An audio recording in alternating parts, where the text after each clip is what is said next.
How do you unjack the what's it called? Is it here? No. No, you gotta blow it up. How do I do that?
What's up? What's up? What's up, everybody? I am Bernard Damon Holcomb. Welcome to the Damon Speaks Show. Thank you, everybody, for tuning in. Let me know in the comments. Say hello. Let me know where you're tuning in from. Listen, tonight I have a fantastic show planned for you. Tonight we're talking about love and marriage.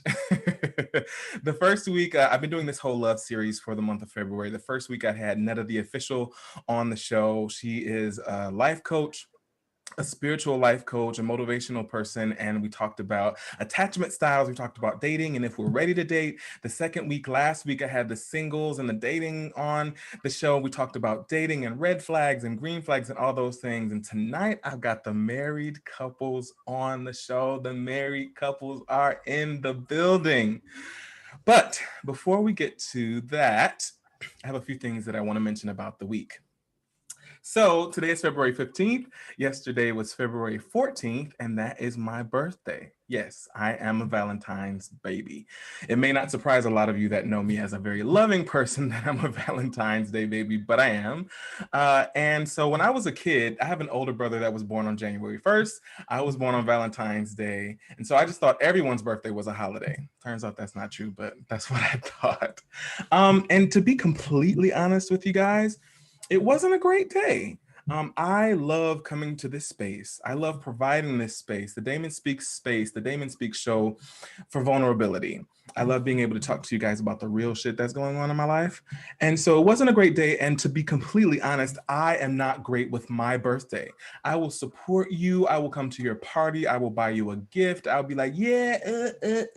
But for me, because of my abandonment issues or because of whatever happened in my childhood or as I've grown up to this point, I don't like throwing parties because I'm afraid that people are going to not come. I'm afraid that people are not going to support me. Now, if you look at my Facebook wall and my text messages and all the love that was shown to me yesterday, you'd be like, you're crazy. But I still have this issue. I still have this thing where I don't want to do anything for my birthday. So yesterday was like kind of like, and I was sad and it was weird. And you know what? I'm still sad and I still feel weird, but I'm showing up here today for you to let you know that no matter what you're going through in your life, you can be okay. And it's actually okay not to be okay. Like I'm not feeling like, oh my God, sunshine and rainbows and flowers right now, but I'm still here and I'm still showing up. And the reason why I'm here is because I know there's somebody out there that's dealing with the same thing. I know there's somebody that's going to see this that will be uplifted by the fact that I'm here and I'm able to share that with you guys in such an open way. Okay, so as well, while we're talking about February and dating, I wanted to encourage anybody out there, whether you're married or dating or single or whatever, don't be afraid to ask the hard questions. Actually, you know what? Scratch that. You can be afraid to ask the hard questions and still ask them anyway. I love hashtag feel the fear and do that thing anyway. I remember I really liked this boy a lot.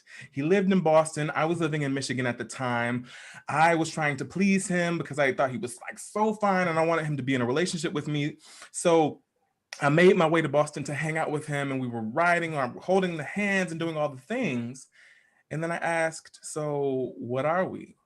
And he got offended. He said, I mean, why does everyone have to know? Like, why does everyone have to wonder what we are? And why does everyone have to put a label on things? And that made me retract.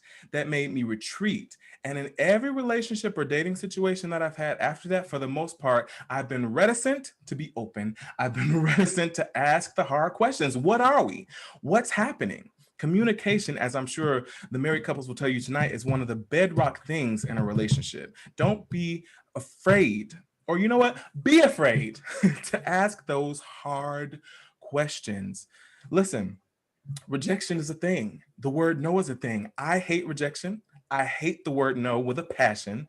But recently I've learned that when I put myself on the line and when I'm vulnerable, when I actually show the strength of being vulnerable, because vulnerability is actually strength. You know, we think it's weak, it makes us, seem like we're less than, but it's the strongest thing you can do to open yourself to vulnerability, to rejection in the word no. I opened myself up and things have worked out. Sure, I felt the ping and the pain of someone saying, I'm not interested, or we don't want you for that job.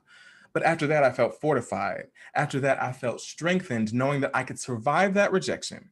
I could survive the word no.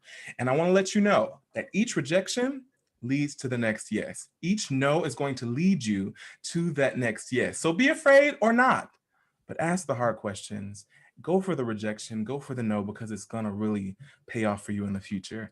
I am also singing for Cicely Tyson's homegoing service tomorrow. I am completely amazed and honored to be chosen to be a part of a small ensemble that's going to be singing. Keep me in your prayers, because if I did not have to sing for this funeral tomorrow, the way I'm feeling, I would definitely have something else in this cup than whatever this is, sparkly water. And the final thing that I'll say before I bring the couples on is to be nice to yourself. Be nice to yourself.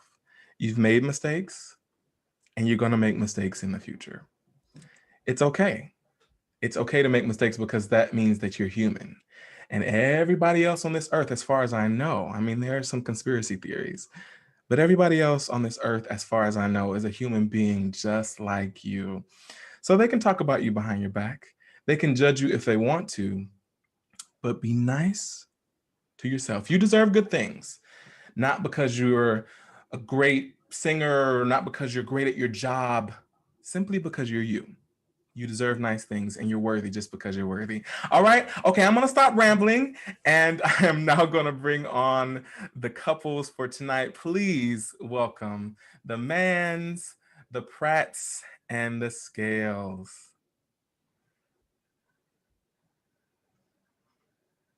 Hey, Hey, hey. y'all. Hi.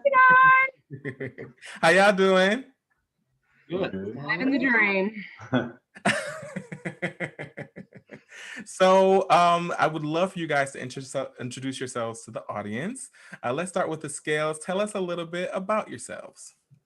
I am Rebecca Scales, and this is Richard Scales. Richard Scales, also known as Sugar Bear Scales. We have been married for 12 and a half years. It will be 13 years coming up in August. And we are, this month we are celebrating 15 years together. We have 2 kids, an 8-year-old Scarlett and a 4-year-old Jeremiah, and we live right now in Roanoke, Virginia, but we are from originally Columbus, Ohio, and but we've spent we spent 13 years in Philly. So nice, Philly. And we always have this thing, you and I, with the Ohio State University. I went to University of Michigan. Go Blue. We don't talk about it except for when we talk about it. And How do we get on this show? We are. I don't know how we got on this show. It doesn't have to be a thing. It doesn't have to be a thing. The Mans are in the house. What's up, guys? Please tell us a little bit about yourselves. I am Sarah Mann. This is Greg. We are married for the last 11 years. We have a 9-year-old named Tommy, who is more than enough child for anyone who ever thought about having multiple children, but he is wonderful. We love him greatly. We live in suburban Philadelphia and have been here forever. Cool. And that's us. Cool beans. The Pratts will be joining us momentarily, but while we're waiting for the Pratts, let's bring up a few memes that caught my eye during the week, and I would love to get, how you guys feel about them.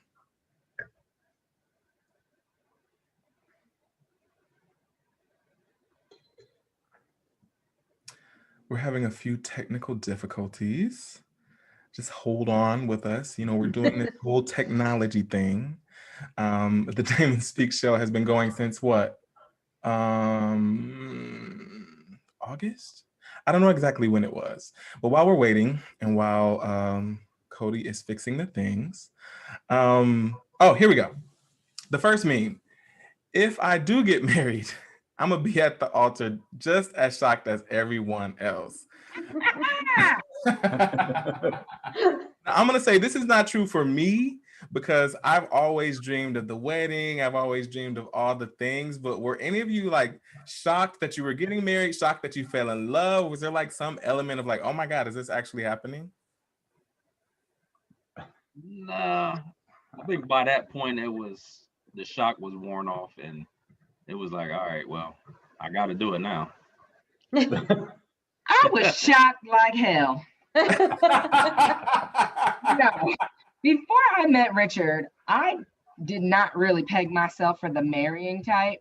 Now, it's not like I didn't have, like I had relationships in the past, but like, I was like, I'm a free spirit. I'm traveling the world. I'm doing the thing. Like, I'm going to be a woman of the world. And then I met Sugar Bear Scales and I was like, oh my God. And so it was my dad that actually like told me that I was in love and I needed to go forth and get that man for I didn't have nobody to get. So I was a little shocked. I can't lie to you. Thank you, Dad. Mm-hmm. I feel like I was the opposite. I was like ready to get my MRS, ready to move to the burbs, ready to have somebody mow my grass, literally, and like just be that suburban housewife. But before I met Greg, I also thought I was going to be a sad cat lady. So there was a balance there. I always assumed I would be there, but I was a little concerned for the decade leading up that it was going to be me and my 200 cats in an old Victorian somewhere yelling at kids on the lawn. So, okay. That's okay. No cats. Yeah. Greg, were you surprised? Were you like, oh, I'm happy to be here? Or were you like, I'm really going to marry this woman? I wouldn't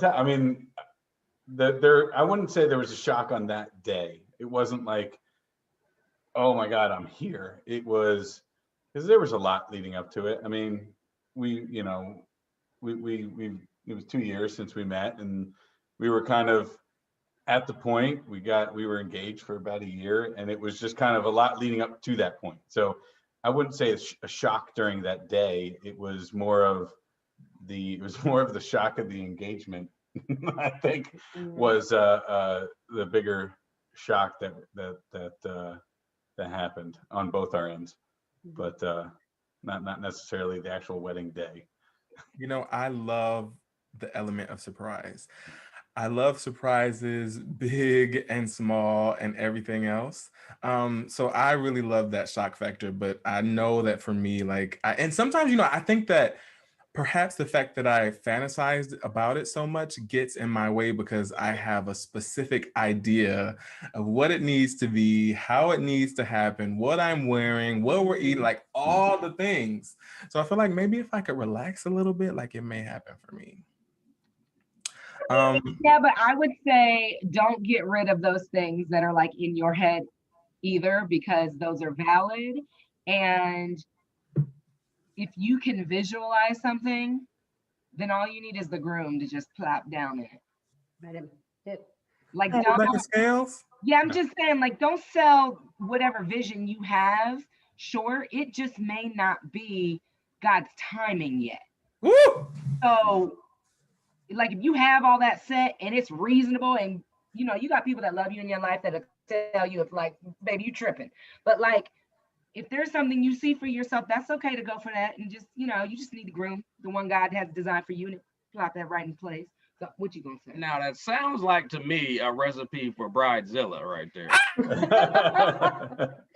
You got all these expectations, and if it don't go your way, it's gonna be hell to pay. I don't know. Was Rebecca a bridezilla? No, there were some people around the wedding that were zillas, whatever they were. I'm not going to say what their position in the wedding was, but there was a few zillas on both sides of the family. So, yeah. I mean, I basically flew in from Europe to get married. I was kind of like, go forth, plan it. I mean, Richard did a lot of the planning because I was working and was on tour, and I postponed the wedding, extend my gig to like make a little more money so that we didn't have to like start our union in such great debt. Yeah. And yeah, so I just was like, listen, I think I cared more about, at that point, cared more about the 20-piece operatic choir and then the man I was marrying. Okay. Everybody, please welcome Vyra and Travis Pratt. What's up? Hey. How you doing? Good. Can you hear us okay? I can hear you just fine. Thank you guys so much for being here tonight. I know that you've been traveling and you made room for me in your schedule. I thank you. So tell the audience a little bit about yourselves. Okay, well, I'm Travis Pratt. I'm a singer, actor, voice teacher, fitness coach, do a whole bunch of stuff. That's about the size of it. It's your turn. Oh, okay. Well, I am Vyra, and I have an online business. I'm a creative.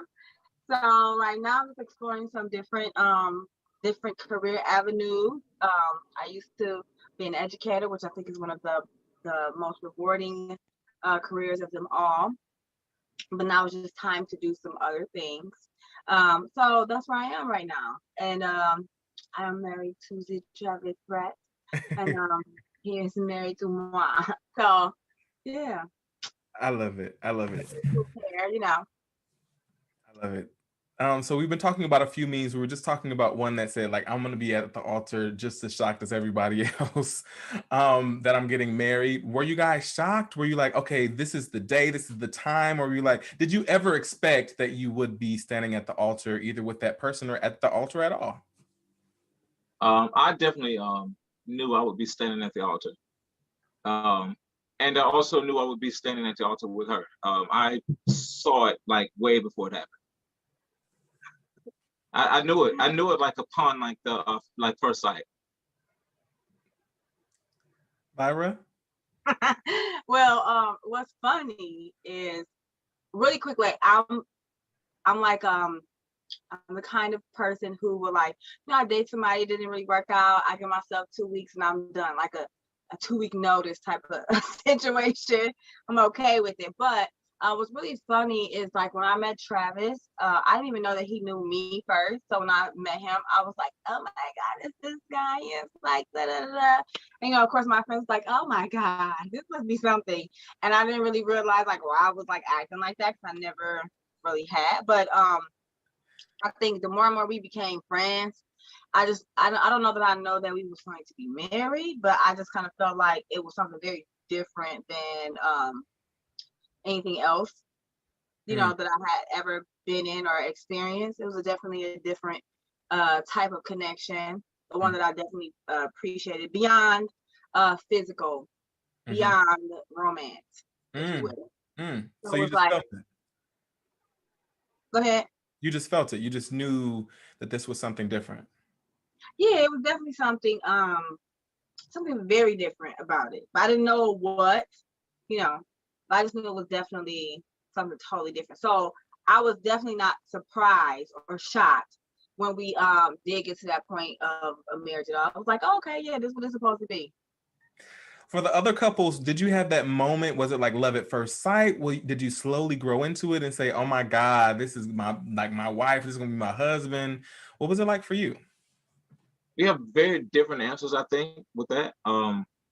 For me, I knew off of the top. I knew at first sight. I wasn't ready at first sight, but I knew that it was something I wanted to do, and I knew it was something that ultimately I had some kind of internal something that gave me a signal that she was the one. So I knew that from the beginning. But it was a growing there for me because I was young. I was a kid at the time, so I wasn't necessarily ready for what that meant. I didn't even know what that meant, honestly. Greg? Yeah. I'd say definitely in that first day, I knew something, was different. There was a kind of a, beyond connection. We were stuck in our first date. We were stuck in traffic for 3 hours on our way to an Eagles game on the Schuylkill. And it was, so we had kind of, kind of a push start there. And then there was, a hurricane during the game and traffic on the way home. There was a lot that happened that first date. And it was, and then at the end of it, I do remember, when I was home thinking like, there is that it was, it just felt different with, definitely like it was a, hey, this is someone different. And I thought the same thing on the first date, but didn't really realize it until my two best friends met him. And while I seem like a nice person on the outside, on the inside, things make me crazy and aggravate me. And once they do, I'm done. And Greg is a wonderful person, but he giggles. There is a very distinct giggling sound that Greg makes. He's trying to hold it in right now. He had on, it was the early 2000s. He had on reef flip-flops. I didn't think that was acceptable to wear cargo shorts and reef flip-flops under any circumstances. And as my girlfriends met him, they were like, you haven't punched him in the throat yet. You must be really into this guy. And that's when I realized, like, I didn't even notice he giggled. I didn't even notice how ugly those flip-flops are, but they should be burned, but I'll hold off a few months for those. And I think we knew when we knew. We knew pretty quickly. I love it. I love it. Rebecca, did you know? Make me go first, but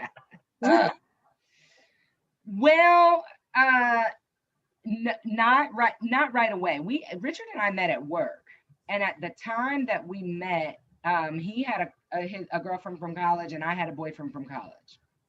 And so we just were, we were like, work colleagues. So not at first. So that like grew as the friendship grew. But did you want to like go ahead and like chime in and like tell the truth on like what happened? Go ahead. You go ahead. Your turn. No, it was just like, we met at work and I was working outside of the office and she was in the office and I popped to the office one day and I was like, oh, who's a new broad? Girl. I'm like, who's a new girl? And so a couple of my buddies, they're a little older and older than me, and they was, we were talking and one of them was like, yeah, that's all me, brother. I'm like, all right, cool. I had my eye on. I was like, okay, that's a little something right there. I'm gonna have to get that. But yeah, that was I don't know. I don't think it was at first sight. It was just, I thought she was nice looking. She was nice, and we was cool. We just got along. And because there was no pressure for anything, we didn't even, nobody was trying to set us up or anything. So, we just. Yeah, like I don't even remember like a first date. Do you? I don't really know. I don't know. So I don't, because we were work friends, right? And so then we both broke up with our like college people, unbeknownst to the other one, kind of. And then we were just like hanging out. And then, we kind of were like told on the low that, oh, Richard broke up with so-and-so and Rebecca broke up with so-and-so. And then we kind of just were like, we had this group of friends that we would hang out with like after, like at happy hours and stuff after work. And now I do remember our first kiss for sure. It was before we were like actually dating. We were like at a club or at like it was a 30 and over like lounge type of whatever. So like food, drinks, whatever, kind of chill spot. And I was like, man, like the flirting had started to happen, but I was like, man, I really need I need a mint. And Richard put his mint in my mouth. It was, I think, Juvenile Slow Motion for Me was playing.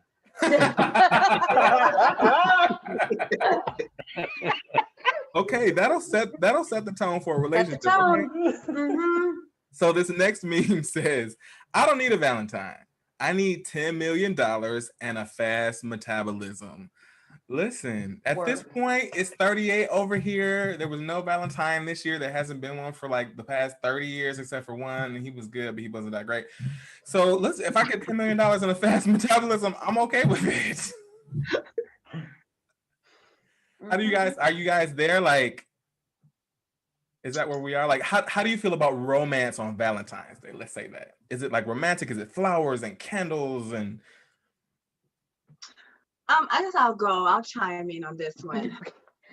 For me, I need lots of things because I have to be the straight queen. I need to feel like that all the time. And that's not for everybody. But I think that looks different for every situation. After a while, maybe like the flowers and the candy is just like, to me, that's like play. And I was getting that in middle school, but it's a great addition, right? I love flowers. My husband to give me flowers just on random, because he knows I like them. But I just think that on special days like that, however you decide to celebrate, I think you should celebrate your spouse as often as possible, just because it's positive reinforcement of where you guys are, I would never want my husband to feel like, that's not an option. Even though for the two of us, we have different ideas on that. Like, he probably could really care less about that, but he knows that that's not how I roll. Like, I care about it. And because I care about it, the same attention I'm gonna also give it to him, because it's like just a celebration. You have anniversaries, birthdays, Christmas, whatever you celebrate with, whatever you don't. But I feel like if once a month you feel like you need to do something for your spouse just for that positive, I think it's just things that keeps it, on flame, fire, popping, that kind of stuff. Because listen, I'm trying to be one of them old school grannies that still got it going on, okay? And the husband is with me and he knows it, all right? Because it's so many things for your self-confidence that those type of things help, at least for me. I think that but if you're single, ain't nothing wrong with fast metabolism and $1 million, because I'll take that too. Like, I don't think I need to get one for the other, okay? Because I definitely take that fast metabolism, But for me, I got a trip. I didn't get like a whole bunch of other things, but I got like a whole bunch of other things that's not in the traditional sense that celebrated our union type of thing when it's not even an anniversary. So I think I rambled a little bit, but that's just me. No, but I love that. I love the fact that you don't necessarily have the same idea about what it takes to be romantic necessarily on a Valentine's Day or whatever, but that your husband honors who you are, that your husband knows who you are, and is willing to meet you, like the compromise thing. You know what I'm saying? I think that's... Yeah, then it's the requirement. Yeah, you don't have a choice. It's a requirement. It's like, because at one point I'll say this, when we like first did this, whatever, it's like it was it when we first was married. I think it was our first year married. We were in Texas, and Valentine's Day came. We was about to get married or something, and I'm just looking like, so like, where my stuff? I'm like, so I mean, so I literally, Where's my gift? I'm like, so okay, you talking about these like workout clothes and stuff. So I'm like stressed out at the mall, like, oh my God, I asked them who to store, like, so would you ready? Like, you know, that kind of thing. Is this? And I'm looking on Pinterest at guy stuff. And then like I'm like, so I'm waiting for the like tie-dye moment, and it really wasn't up to that moment. I was like, oh yeah, well, we can go. I was like, okay, listen, let me tell you something. This, in order for this to work, I'm gonna need you to put like thought into this. And then we discussed it, because what I need for myself, like you never want your significant other to feel like they're not getting something that they need in a relationship. So after we had that conversation, but I didn't really see it like that. And I think that was like code for, because I ain't never met nobody like you before. You know what I'm saying? So you never really did those type of things. I'm sure like when you get into a marriage, that's like a whole different type of union. I think you're constantly learning like what it takes to reaffirm that person that you're with, to make sure they understand, because you can never get relaxed.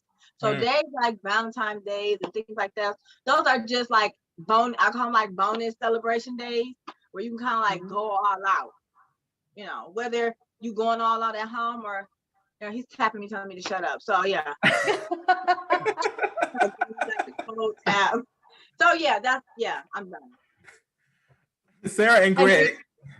Yeah. We're, I would say, the complete opposite of that. When we first got together, Greg traveled 300 days out of the year. So our first 5 wedding anniversaries, he was not in country. Something like that, yeah. So we were not in the same time zone. We were not in the same. There's a Christmas thrown in there. There was a Christmas thrown in there. So I think actual days for us are a little less important, just because up until about a year ago, those days could fall 2 or 3 weeks on either side of whatever that day was.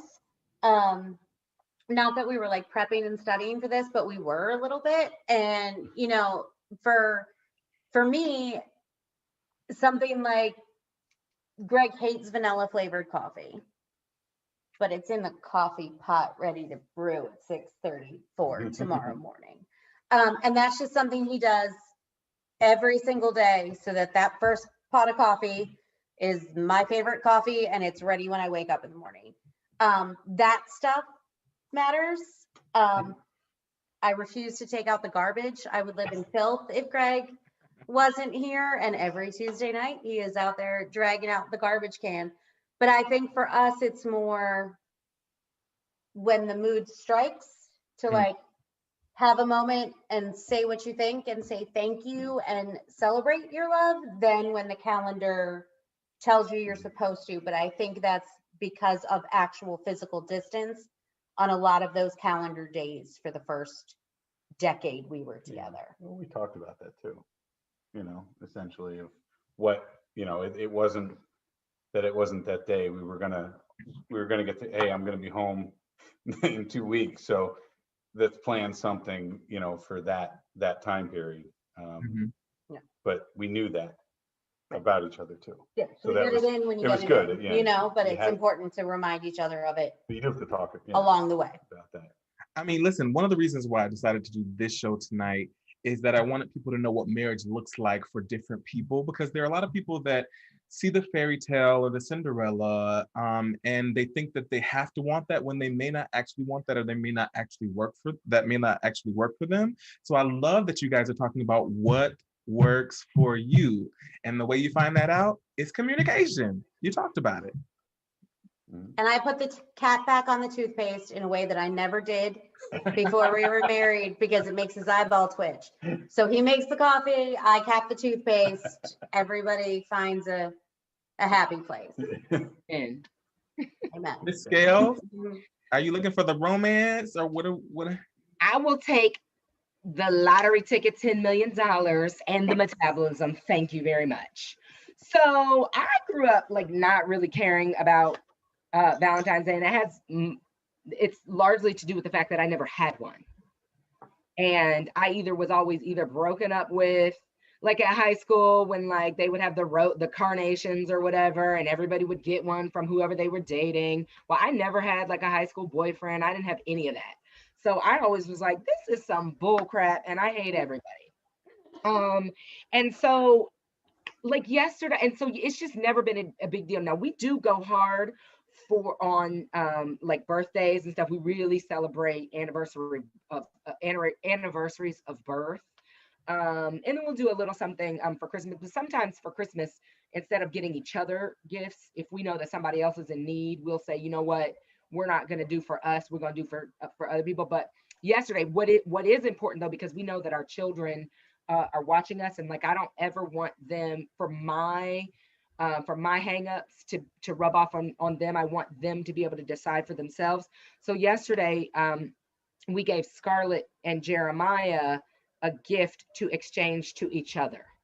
Richard is teaching Jeremiah what it is to give flowers to a woman, you know, Scarlett, what it is to make a card for somebody. So we do those types of things. Now I love just like randomly when Richard comes home and buys like flowers for the house, not specifically for me, but like I love when he does that, because it adds color and joy to the home, especially when it's been just a little bit sad around here or whatever.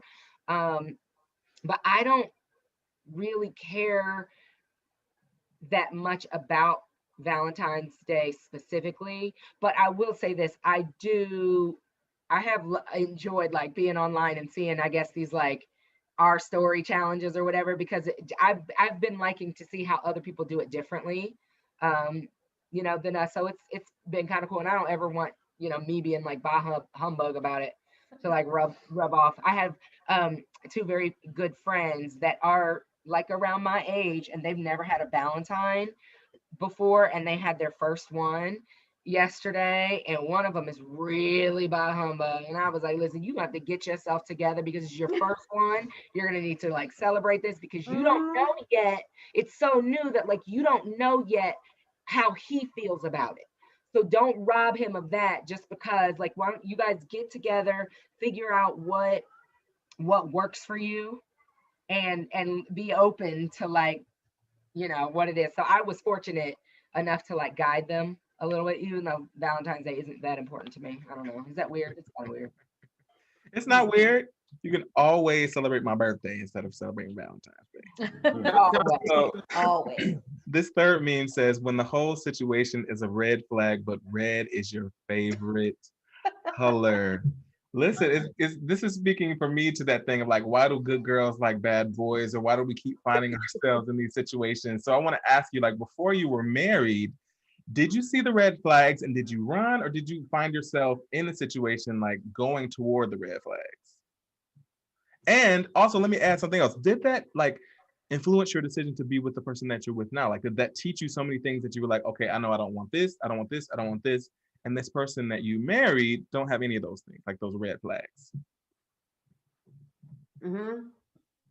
Yeah, I was swimming in a sea of red flags, just like red flags all everywhere, every red flag there could be. And you might be the polar opposite of everyone I've ever dated my entire life. Like, I never had a boyfriend under 6. I'm 5 feet tall. Never had a boyfriend under 6'4" till I met this guy. Like, just way under. Yeah. But yeah, I mean, red flags are fun sometimes when you're dating. When it comes down to like real life though, you need to take all of that information you have gleaned from dating and be like, want this, don't want this, want this, don't want. I mean, when you're like 22 and having fun, a little like crazy is okay. But when it comes to forever, nobody wants to deal with all of those red flags. You're right. I think it's interesting for people that are ultra aware like me. Like, I see everything. I see all the red flags, but sometimes I go toward them because honestly they feel fun, and that may not be like the most healthy thing, but that's just how it feels. You know what I'm saying? Anybody But I else? think you have to get that out of your system too. I think you need to like swim in the stupid end for a little while to realize what you actually want in life. So what exactly are we calling red flags? I'm not exactly sure. Like for me, a red flag is you don't need to be in this. This is dangerous for you. This is a situation where you can have a potential ending that you don't like. Is that where we all are with that?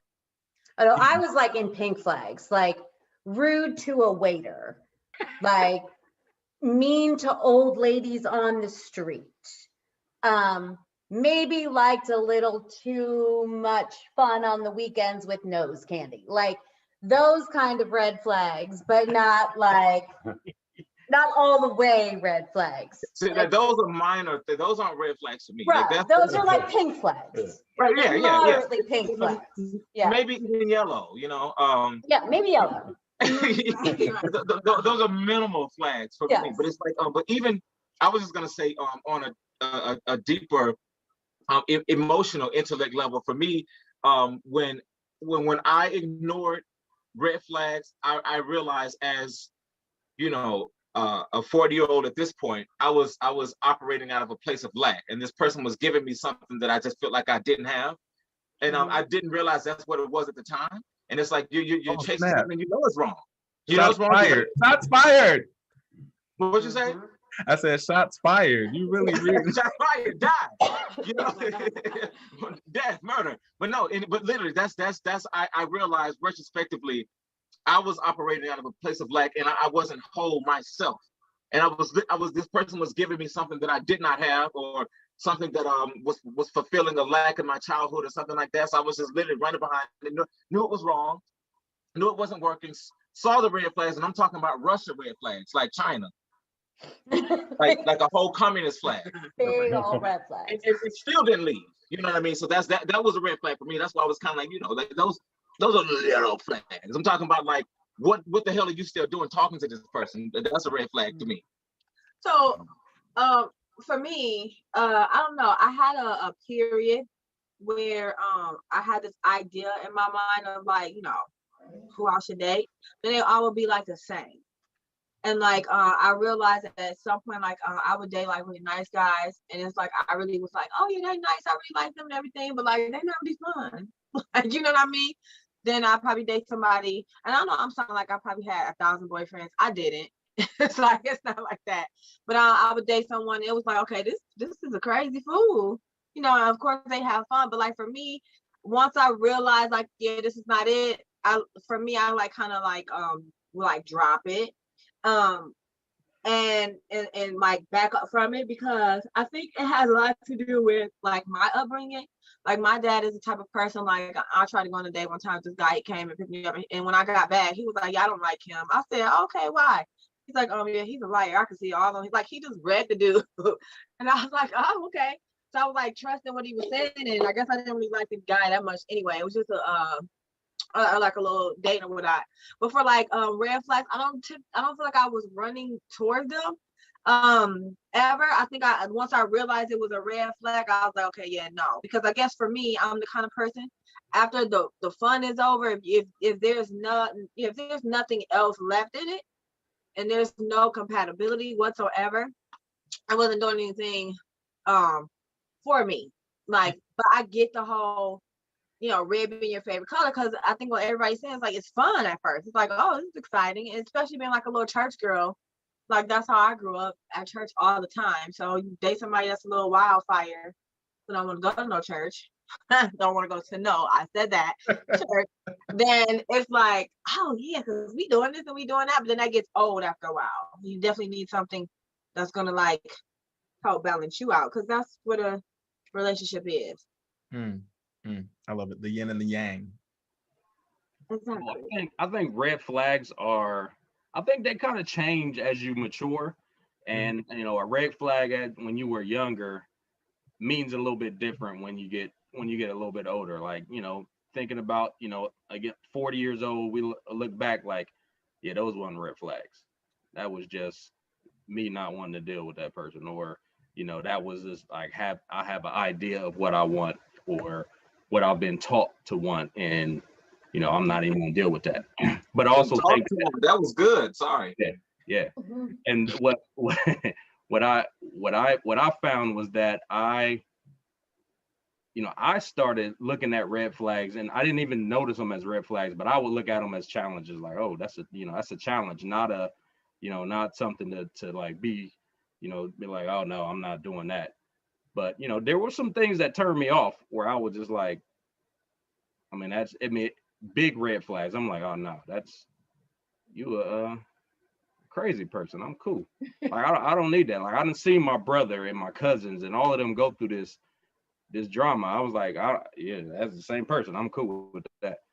But that I think a red flag changes as you get older. But then also, if you put up too many red flags, then you just gonna have a yard full of red flags and nobody in there, nobody to share that yard with. So that's I agree.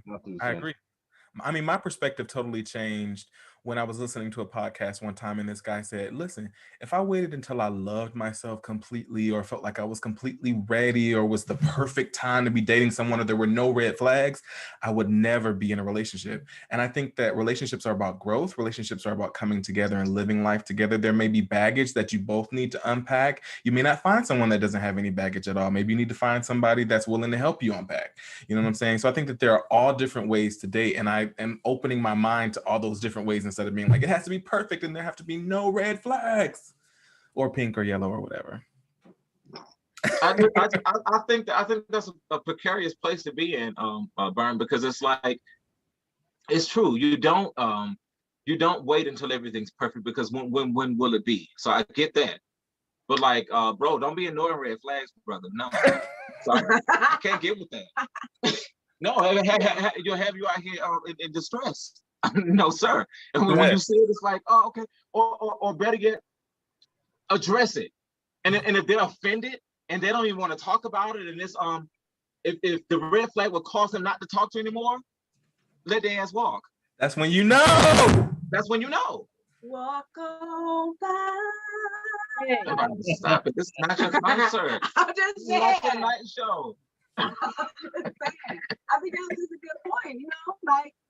Ooh, that's good. You absolutely cannot go for it, though. And don't ever be afraid to say it. It's like, no, I don't. And if they're mad, then it's like, well, you such and such and such, and they're minimizing the way you feel. They're probably narcissists anyway. Run.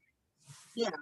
I think you got to be realistic with what a red flag is with yourself too, because that's true. Yeah. People are like if you nitpicking that with the red flags, you're gonna have a hard time. But like, all right, you was in a domestic situation, and you got picked up because you done whooped somebody, whooped the lady. Then that's red flag. Don't even do it.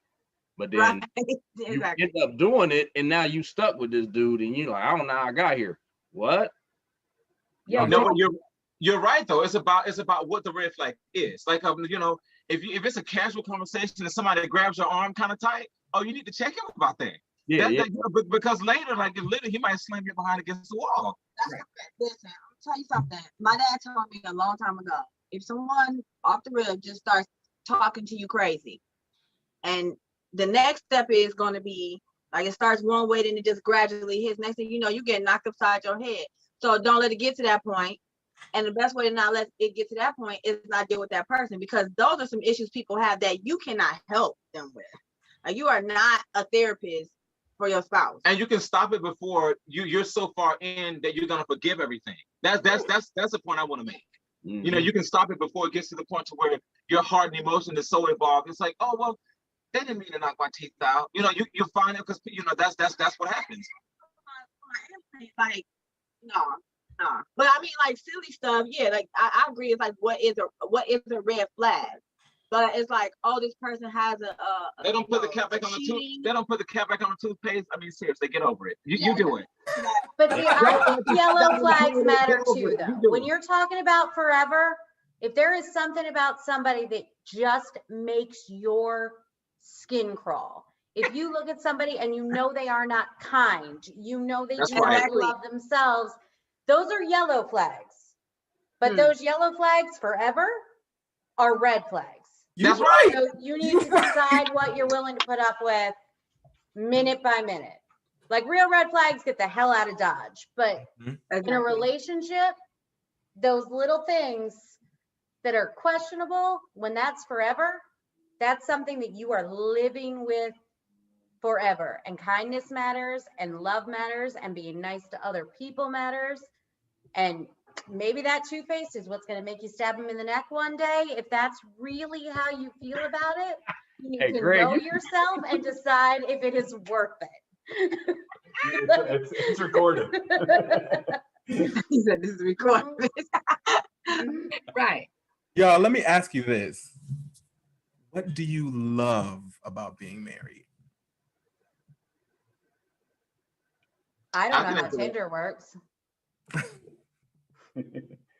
Okay, so you love that you don't have to be out here with the Tinders and the Hitches and the Hinge. I mean, whatever these dating apps are. I mean, yeah. I mean, well, there's no. I mean, you can be who you are with the person without that. I need to show the best version of myself at all times when I'm with this person. You get to be you at all times, you know, with your partner at all times. I mean, they're there. They saw, I mean, you know, the goods, the bads, the ups, downs, help each other through things, but you just get to still be you. And it's just I don't know, relief and nice. It's just a feeling that you can't, I don't know. It's hard to explain. It's just you're just always just You. Yeah.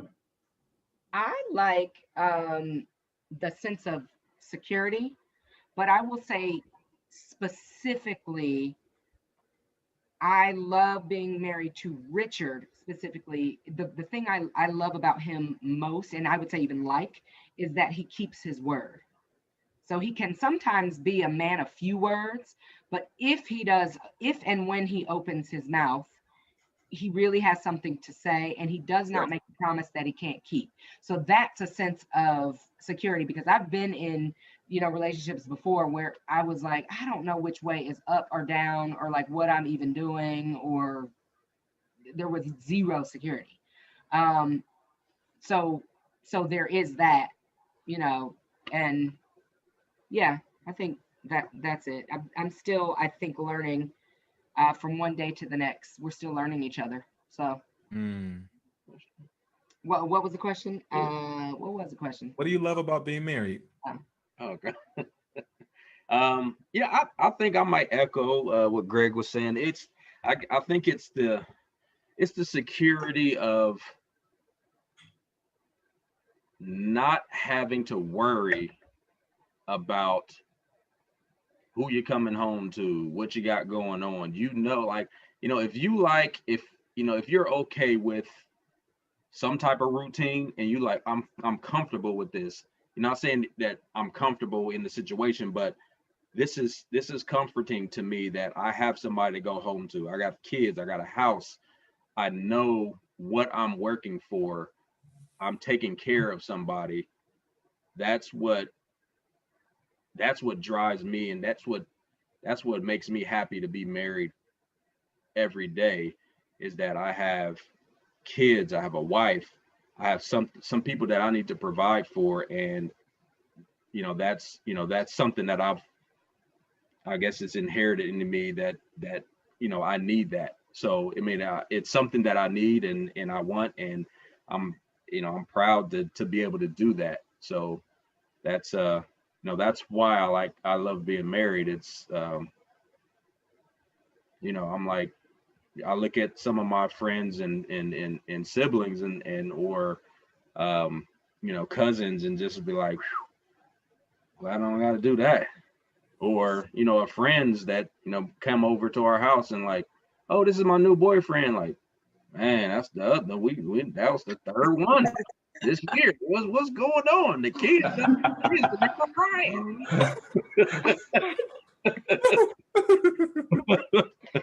So that's I love it.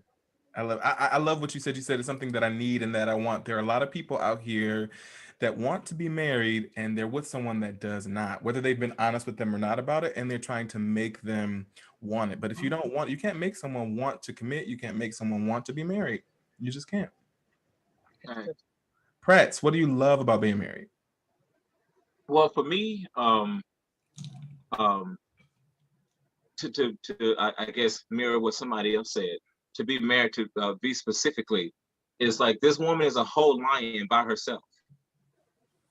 You know, and I don't mean that in you know, I think she doesn't like when I say that, but no, but she is. She's a whole lion, like in and of herself, and it's like I need that kind of strong energy for me. And my thing is, and so am I. So we bump heads a lot sometimes because we're very, very strong personalities. But let me tell you something. At the end of the day, she makes a decision to let me lead.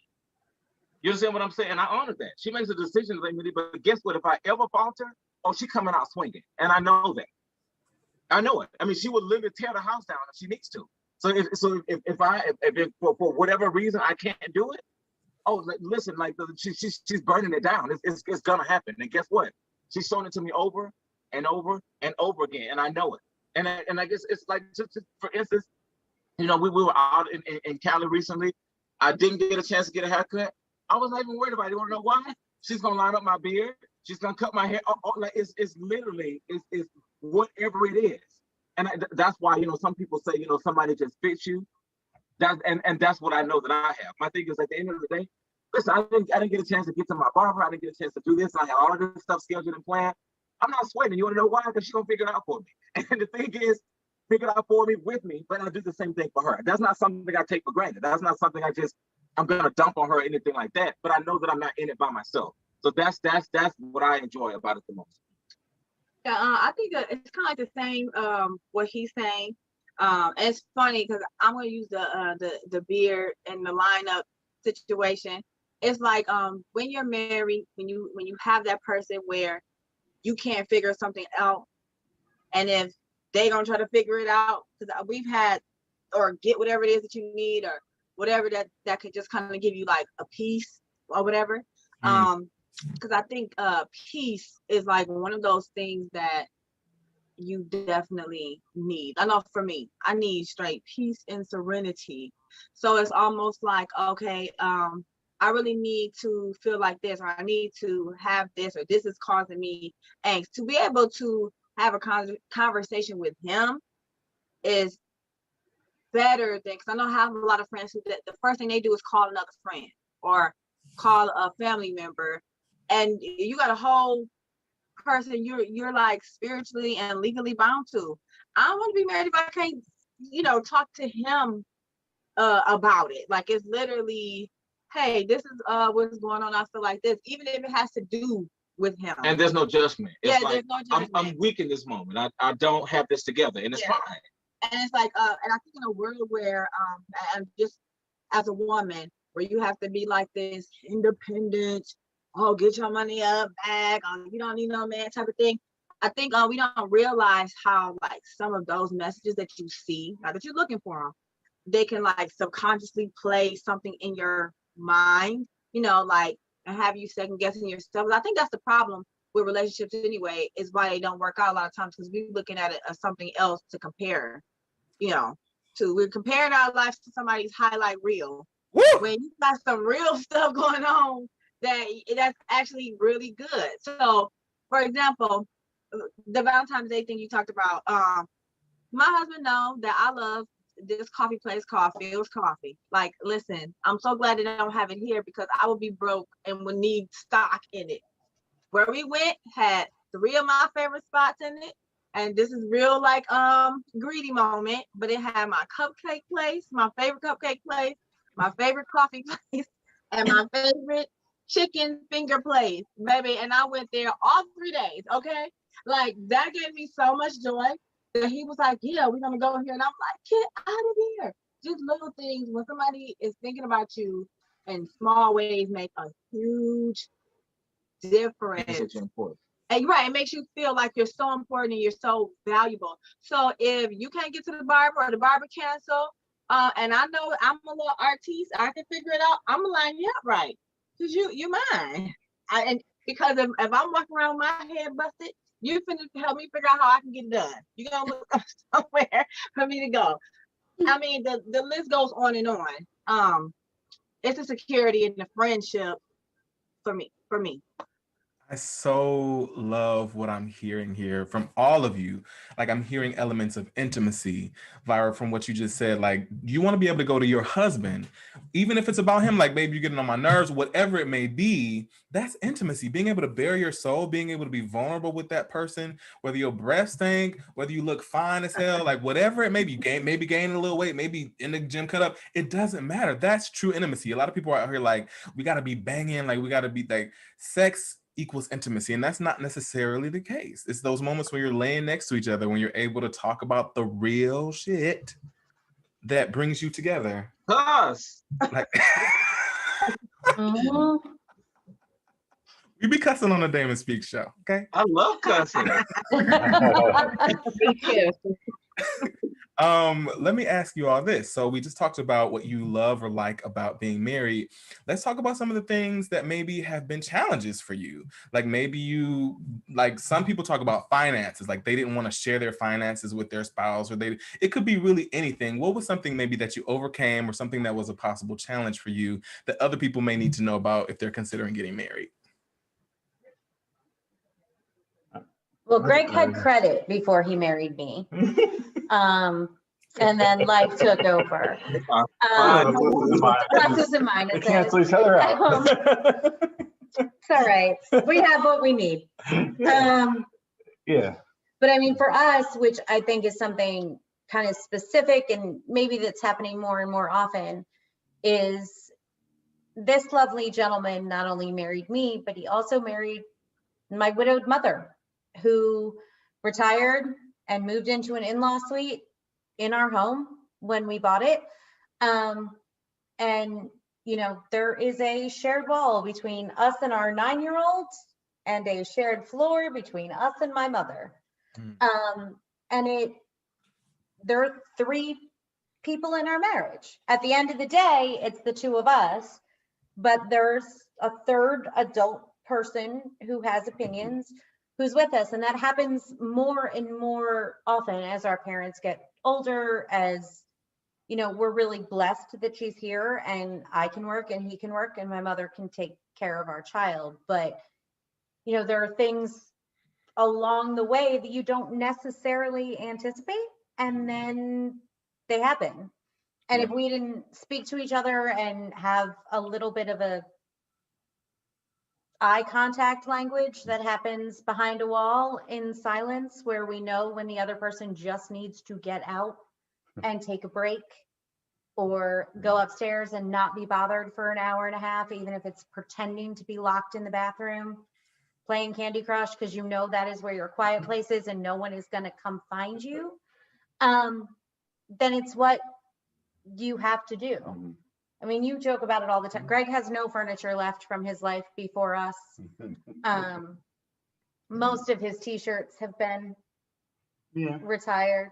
Hung on to a couple. Yeah.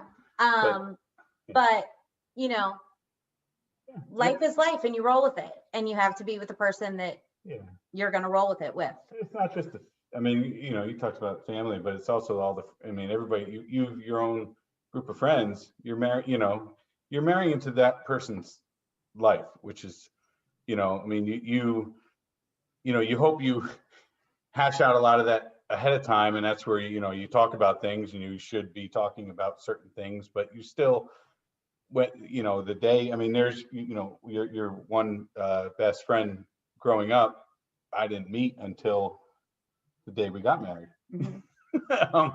Slightly on purpose, to be completely honest. But so, I mean, we didn't, you know, you know, was across the street from you growing up, knew each other for years, and I met that person the day we got married.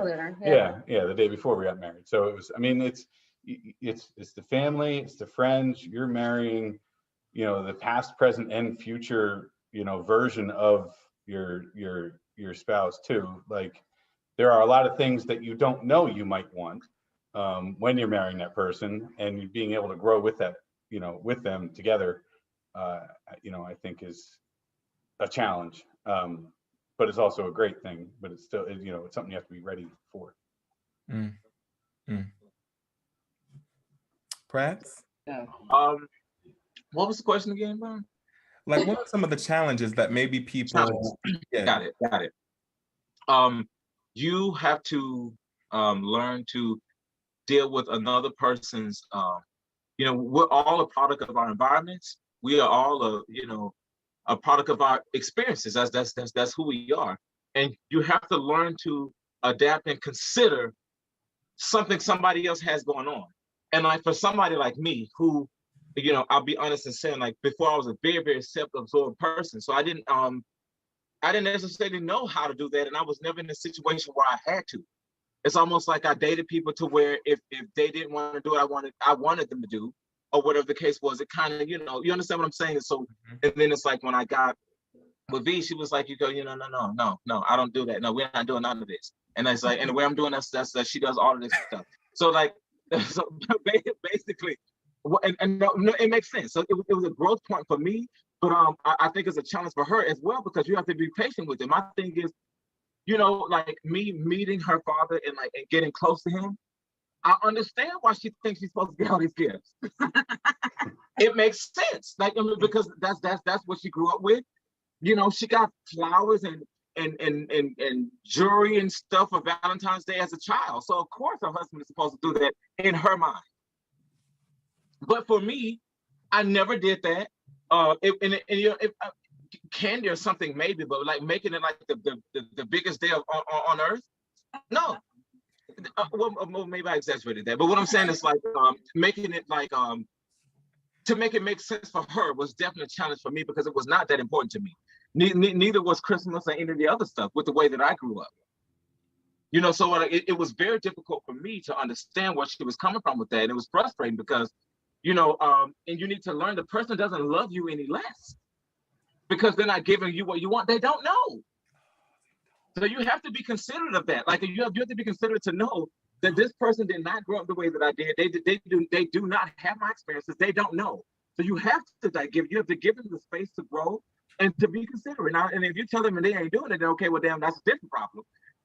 But even with that, I mean, it takes time.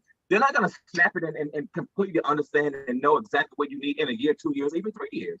So for us, it took a minute. Like my thing is now I get it. Like she talked about the thing in Houston. Valentine's Day, I'm like, okay, well, you said you wanted a car. You said you wanted a coat or those shoes. Let's go get them. Like, what's the big deal? But for her, she wants to be surprised.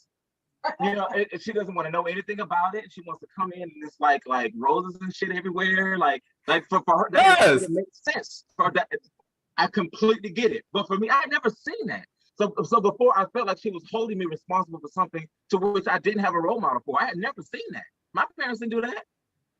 So I had no idea what it was. And I think she held me responsible to be able to make her feel this what was normal to her.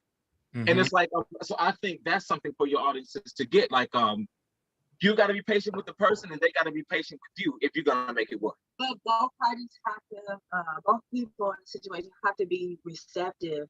And willing to work. And willing to work with that, because what I find is that that whole love language thing. I mean, I think a lot of us probably have read that book. Like, I think it's a great book, but like, what if I got all the love languages? What do we do then? Like, it's okay to require to want certain things and to get that from somebody that you're sharing life with. It might look a little different, so you have to like not. I think the challenge for me was we went through like a period where all that stuff was it's beyond like Valentine's Day. Like, I don't want to make it seem like it's just because I was tripping on Valentine's Day presents.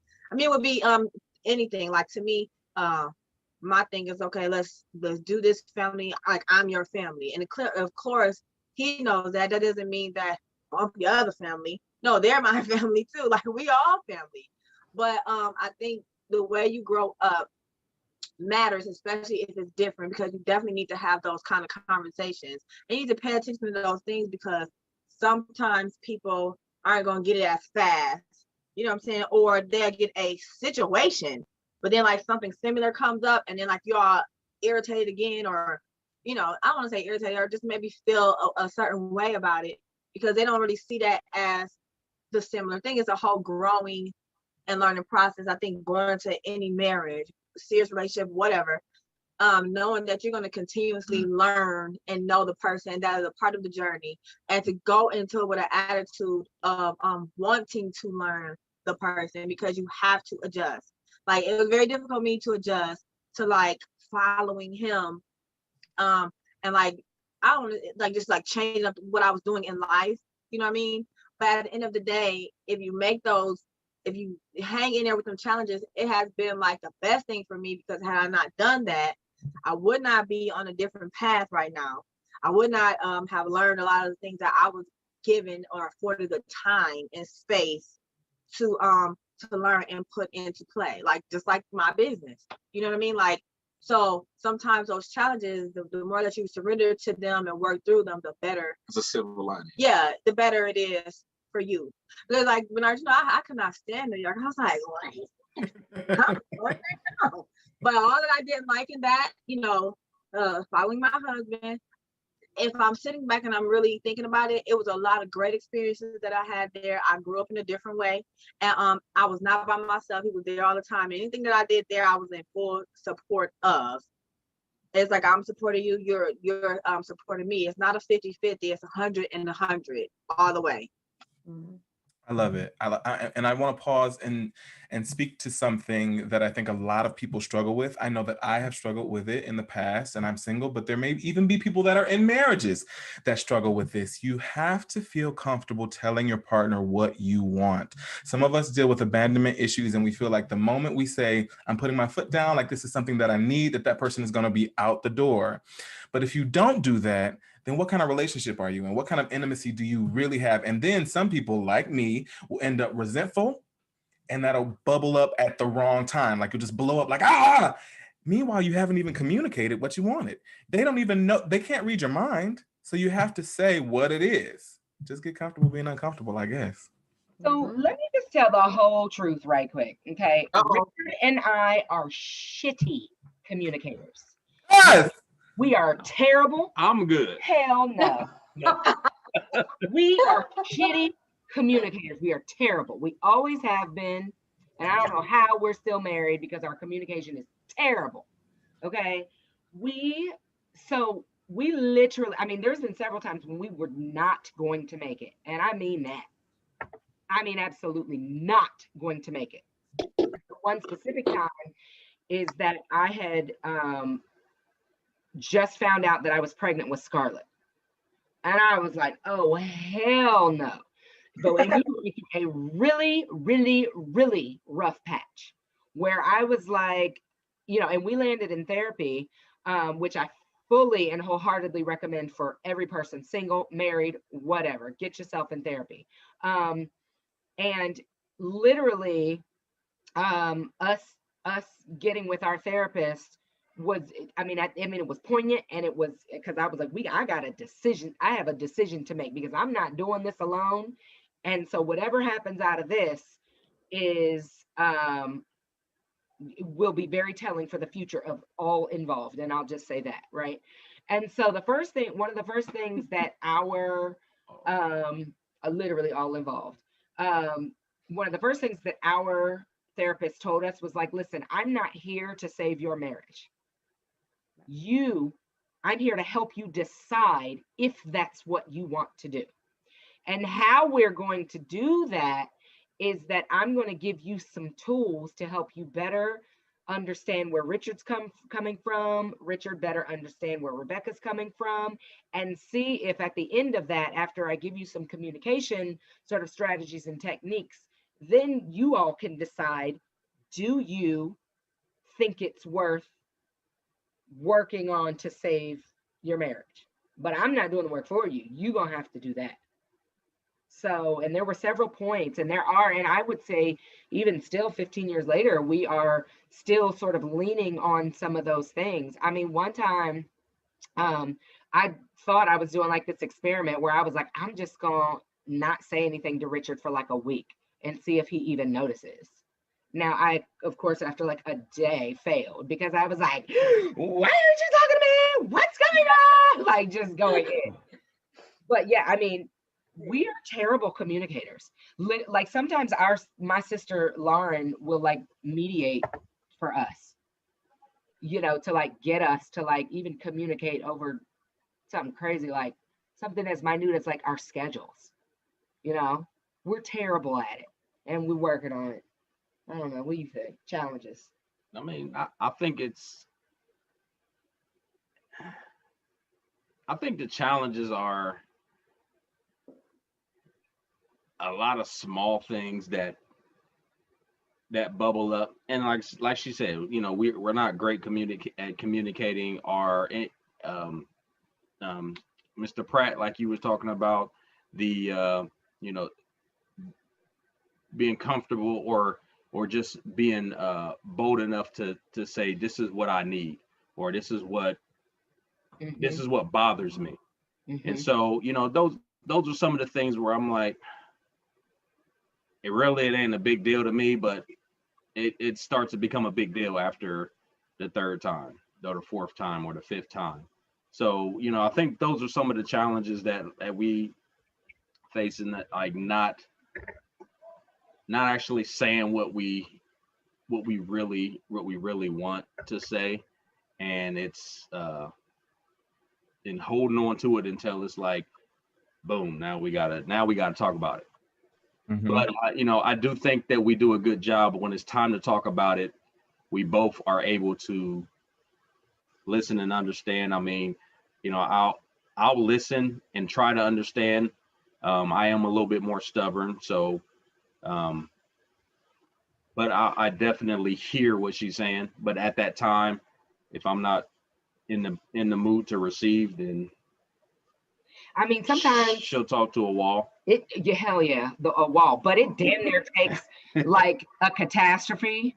And sometimes, and I gotta admit, sometimes I will push those buttons until we get to that catastrophe, because I'm trying to like shake him, or like, you know, shake the wall, because I'm like, I need something from you. Now I will say this is still baby daddy. So I am not like, we are just as madly in love. Well, I am. I don't know how you're feeling, baby. Like, you know. I love it.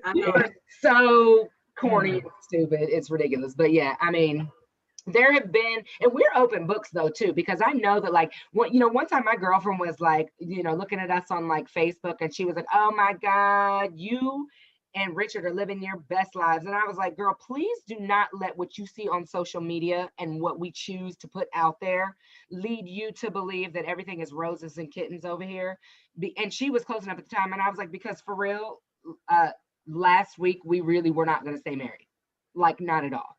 So you know, I'm gonna just tell you that now, so that in hopes to just let you know that, like, we're real people. And you know, just because you see that like people are putting a certain thing out is not always, you know, always the real. And so we're, I mean, you know, I'm probably a little more open than I should be. I'll tell anybody anything, especially if it means, you know, helping somebody out.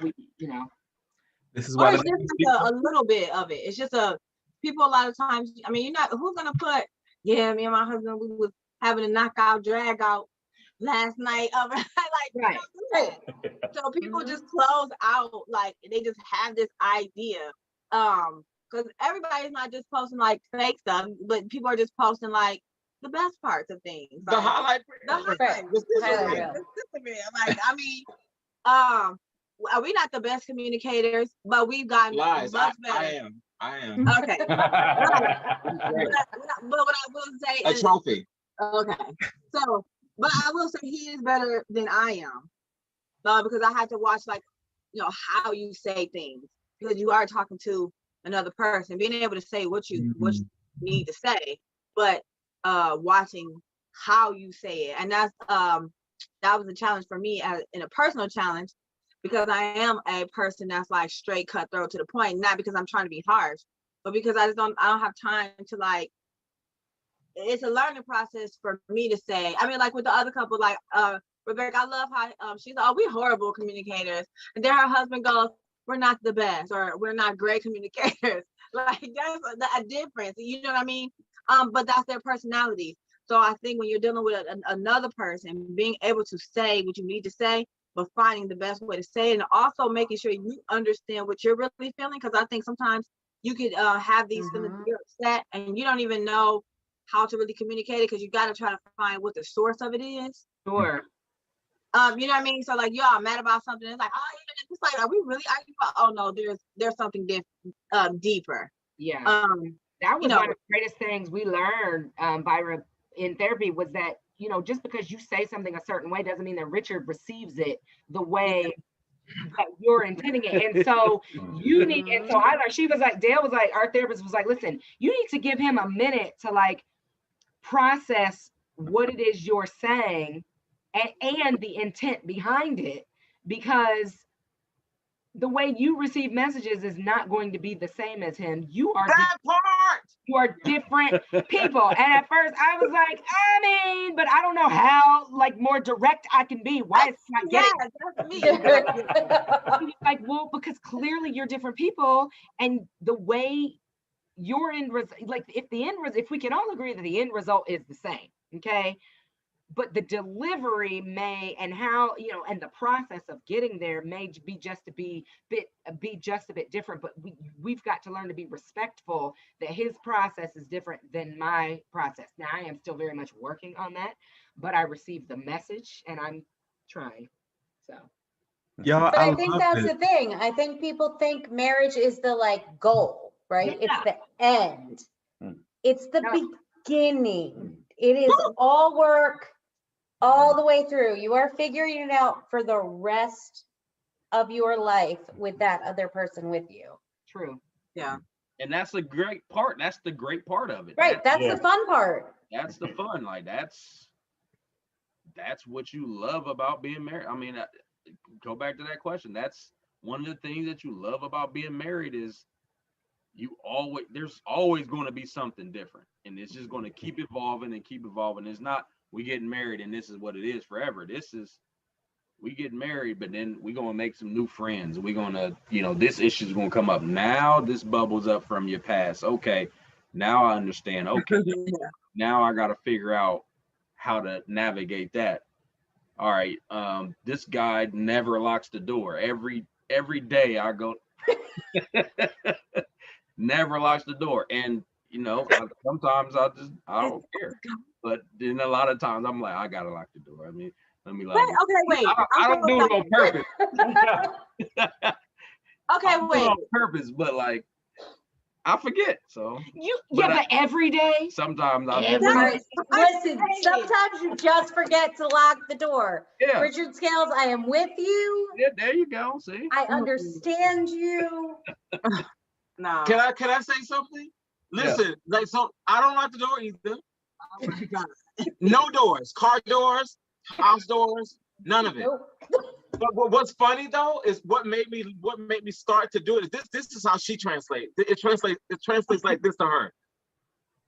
Somebody can just come in here. You don't care about me. I'm in this house. Somebody can come in. We live in the Bronx. Somebody can come in here and kill me. And would you do this to your daughter? Thank you. Leave the door unlocked with your newborn child in here? You don't care about me. That's the translation to her.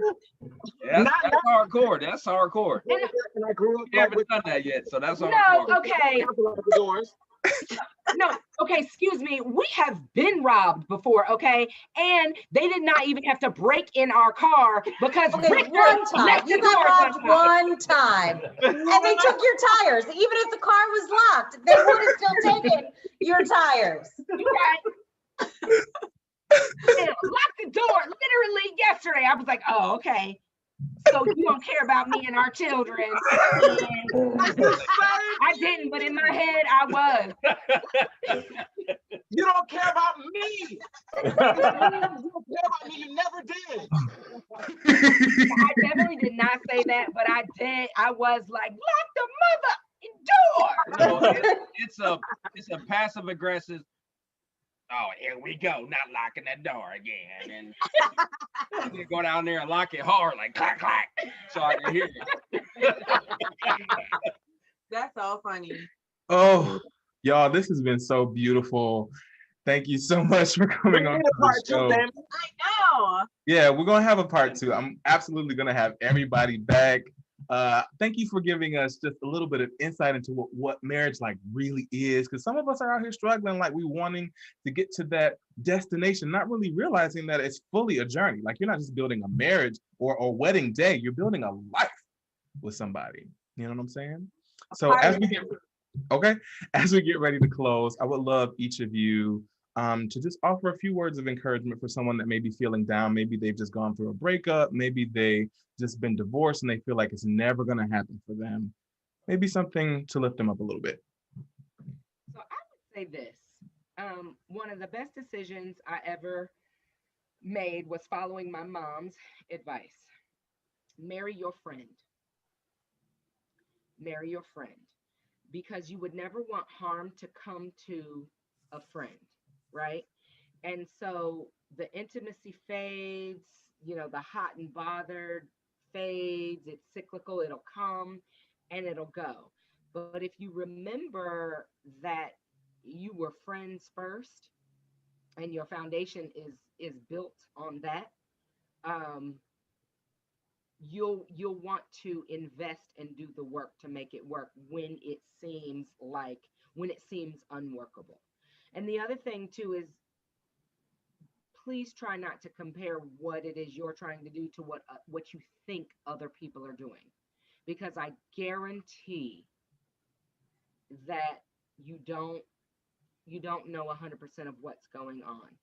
And there's something, and I believe someone for all of us, if we are open to receiving it. Yeah, and I mean, I think, and I definitely echo the friendship part, and I mean everything she said. Is definitely pointed, but I also want to add that, for people that are, were married or even thinking about getting married or single and broken up with somebody, or just feel like they can't find the right person, that that it is just not their time, and that maybe what they're looking for, go back and reevaluate what you're looking for. You don't have to settle. Yes. You don't have to settle, but you definitely need to reevaluate what you're looking for. Reevaluate those red flags, and I guess that's probably a good theme for this. Those red flags, they may not be really red flags. They may be the yellow flags, or the lime green flag. So they could be fun flags, rainbow flags, whatever. So figure out what your real red flags are. Figure out things that really matter to you, and try again, because the fun part of being in a relationship is the work. That's the fun part. I mean, once the work is over and you're like, oh, we're in a good space, it's blissful, it's good, but then it starts to get a little, then it starts to get stale, and then something happens, and then the fun part happens again. Like, you working towards it because you genuinely love that person, and you like that person. You like, I need to make it work with this person. Then that's when you learn a little bit more about that person. So, being in a relationship and working in a relationship is, I think that's the fun part. At the end of the day, that's the fun part. You'll look back and be like, that was the part that's what I remember. I don't remember the blissful part. I remember the part where we was like, we had to become one. So that's my advice for people. Yeah, I mean, my family motto my entire life has always been, we might not always be happy, but we'll never be bored. And that's sort of, I think, what it is. You can't expect to be blissfully joyful all the time. You need to be with people who challenge you and who push you out of your comfort zone, and who are there to catch you when you fall. And also who are there to just tell you when you're being an asshole. Like, you need somebody who is a different kind of crazy than you are. Yes. To help it all work together. And I think that's what marriage is. It isn't sunshine and roses and kittens and champagne bubbles. It's knowing that whatever the next thing is going to be great or good or terrible, but there's a next thing and you're never gonna be bored. There's always someone to push you further and for your life to keep moving forward. Yeah, find somebody you're willing to have that fight with and over, because that's it. You know, the person that you can fight with and you're fighting for something at the end of the day. And, you know, you get longer and longer in a relationship and marriage, everything gets, you know, exaggerated, including the, you know, you get into those disagreements about things because you are a different kind of crazy. If you agree on everything, there's what are you looking to that next day? You know, you can't just, yeah, we're this, we're that, everything's great. You know, there's nothing there. You're just agreeing on everything, but you have those disagreements, and then you have those other ends of that, and it's just going through that on a day-to-day is what you know, when you find that person that you're willing to fight with and for, and then, you know, come out that other end, that's the person you want to try to hold on to. For me, my encouragement would be to like even enjoy the process. It's not a frustration because you're single, or shouldn't be something where you want to hurry up and get with somebody so that you can, you know, jump into something you don't even know what you're jumping into, because there's no manual. Like nobody told me, you know, about the locking the door. Like there's no manual that's general. Like you know what I mean? So one thing I told one of my friends who is divorced and wanting to get back to dating is now you have the opportunity to really think about what it is that you want, what kind of person you want. And when I say the kind of person, not the perfect kind, to be honest, I just always knew that I wanted somebody who was gonna really value me as their spouse and not like a interchangeable wife, if you will. It's disposable. If you know that's what you want, then those is qualities that come in that kind of a person. I like what I heard earlier about just reevaluating what red flags are.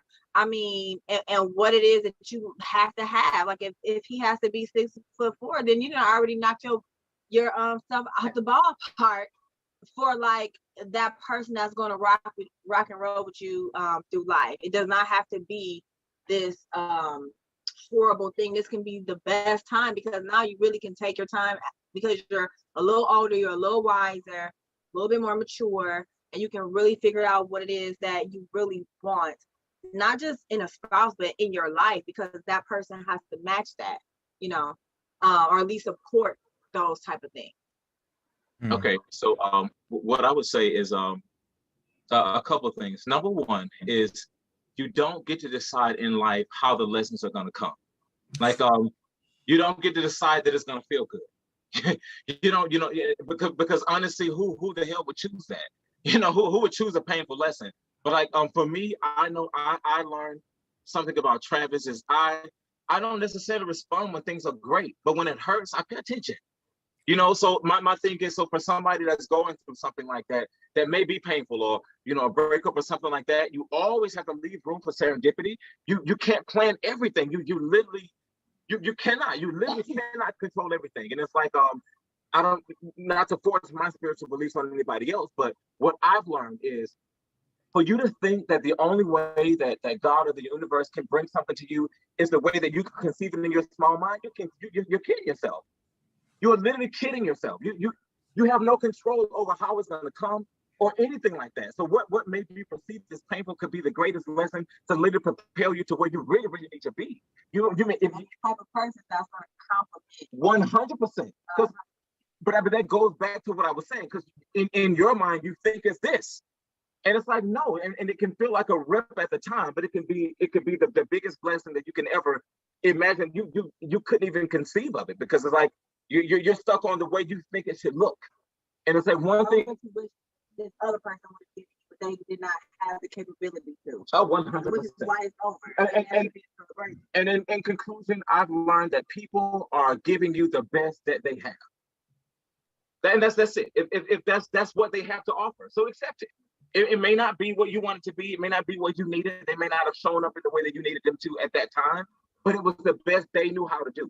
So my thing is, okay, that worked for you in that moment, or it did or did not. But at this point, move on to the next thing and know that the situation can be a tough one. It can be a very tough lesson. You don't get to decide how it's going to feel. You don't get to decide how you're going to learn it. You know what I mean? So for me, in conclusion, I would say, be open to it and be open to the lesson, embrace it. And, this feels horrible, or I hate the way this feels. Take the lesson and look for, not the why me, but what am I being taught in this moment? So that I can adjust, so that I can be ready for, the person that matches me best. Y'all have preached my soul. Okay. I feel better. I started out the show feeling a little weird, feeling a little sad. But you know what? This is why I show up and do the work. This is why I bring you to the people, because you uplift us and you teach us and you make us feel better. Tell us, how can we be in touch with you? I know somebody else has been encouraged and may want to hear more about your story. Can they email you? How do you want people to contact you? Is it social media? For me, I'm Travis Pratt Official on everything. That's on Facebook, on Twitter, on Instagram. Travis Pratt Official. For me, is I am Vyra with the Y. That's my Gmail. I am .Vyra on Instagram and Facebook. You can reach Sarah and I am married to Richard Scales legally, and also married to Sarah Mann legally. Sarah and I are business partners. We own and operate Elegance Artistry. It's a beauty concierge service. And so you can hit us up at Elegance Artistry on all the things. All the things. All the things. And Richard said he can't remember his, so if you got a message for Richard, just hit out at Elegance Artistry. Hold on. And we'll find them. I'm on Twitter, Facebook, You MySpace. I'm on all that. You don't check none of that. If you got a message for Richard or Greg, hit Sarah and I at Elegance Artistry. We'll pass the message along. Don't worry. Right. Fantastic. I can't thank you enough for coming onto the show. I will definitely have each of you on again. Please hang out backstage. I would like to thank you again after the show goes off. For everyone else, thank you for tuning in. Thank you for being a part of the Damon Speaks family. You can find me here on YouTube every Monday night at 8 p.m. Eastern Standard Time. While you're there, why not give it a like? Why not share the link with someone that may need to see this, and also subscribe to the channel? I'm at 1,980 subscribers. We're almost to 2,000. Maybe we'll have to figure out something special to do when I do get to 2,000, but I appreciate and love every one of you. Also, please give it up for my boy, Cody. He is the executive producer, Godot Professional Solutions. I love you, man. Thank you so much for taking care of us. Now, let's roll these credits. Have a good week, everybody.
What do you need to do for this website?